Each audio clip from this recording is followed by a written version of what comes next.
So you want to be a trainer, facilitator, public speaker, keynote speaker, you're up for a presentation, and you want to know how to overcome stage fright.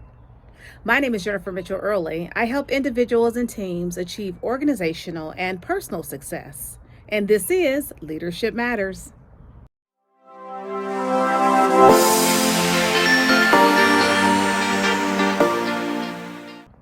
So today we're talking about harnessing stage fright and using that energy in our presentations and in our speeches and facilitation for good rather than allowing it to be an obstacle that holds us back from doing that which we desire to do.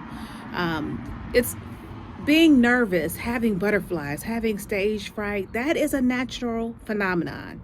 So what you have to do is to figure out how to overcome that and not let it be an obstacle.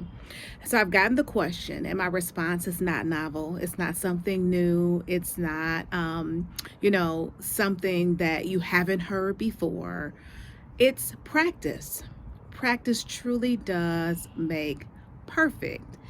And practice allows you to be comfortable in the skin you're in, and more importantly, with the content that you are delivering.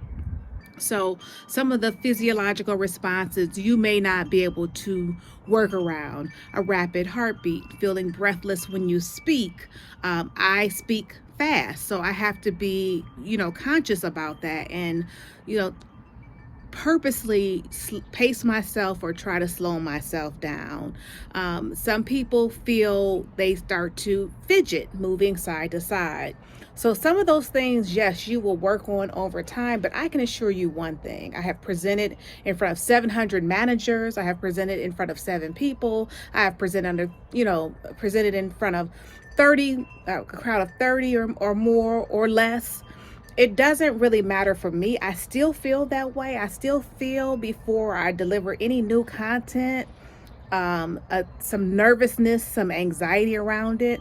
But what I've done in 20 plus years in my career is I've tried to become as comfortable as possible. Even when I preach as a minister, even when I'm, delivering content that is, maybe not as familiar to me. Maybe it's not new, but it's just a new audience. That first minute or two where I'm going over housekeeping issues and setting expectations, I always feel a little bit hesitant about what I'm getting ready to get into because the environment is new, the climate is new, my participants are new, we're new to each other. At least, even if I've seen them out and about, or if I've had them in different classes, this is a new class and a new experience. So what I have done in years is, one, I always practice, not necessarily what I'm saying word for word, but I know the content. I know the material like the back of my hand. There is nothing worse than picking up material and having not reviewed it and then expect to teach someone how to do it. And what's worse, be put on the spot by being asked questions that you can't answer. So let me give you a couple tips today in our video. One, know what you're talking about. Take the time to go over the content. Make notes. Give yourself cues. If you need cue cards or whatever it is that you need to do to understand the information so that you can deliver it more fluidly with confidence, that's going to help with your anxiety and your nervousness. That's going to help you to appear like you know what you're talking about. And in this industry and in these venues, that's what helps to build your credibility. Credibility is very, very important. So practice, take notes, understand what you're delivering, ask clarifying questions. If you're new to content, for some of us, we just pick it up. We haven't developed it.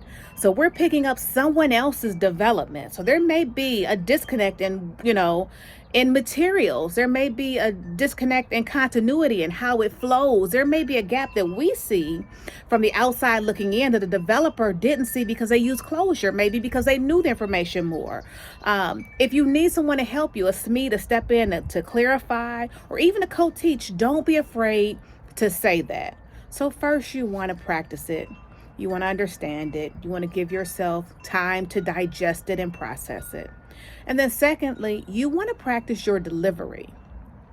If that means going over it a couple times, I know when I'm getting ready to minister, I go over my text several times just to make sure that if I am nervous, I know it like the back of my hand. So when you're doing speeches and public speaking, sometimes it's best for you to memorize it, or at least memorize your key points, so that when you're nervous, it just comes, up and out, very naturally, because you've gone over it so many times that even when you're nervous, you still remember it. So you want to practice not only just going through the content, but also in your delivery. Another thing is you want to try to calm yourself beforehand. You want to envision yourself doing well. You want to envision your participants receiving it. Envision the setting if you're facilitating the classroom setting. Envision where your participants will be and how you will engage them in the content. Put questions in there for yourself, for you to ask them if it's already not built into the curriculum, or if there's questions that you have yourself that you think, hey, a participant may have this question as well. Let me go ahead and throw this out. So you want to think about how you're going to engage your participants in the process. If this is a keynote speech, you want to know how you want to figure out beforehand how you're going to take that material and connect it with your audience, how you're going to make that connection, and how you're going to gauge whether or not you made the connection. You want to practice making eye contact around with the audience members, around the venue, whatever the case may be. I know for me, the first time that I presented in front of 700 managers and we were reading scripts, I was flying. Like, I was just trying to get to the next click so I can get to my co-presenter so that my turn would be over.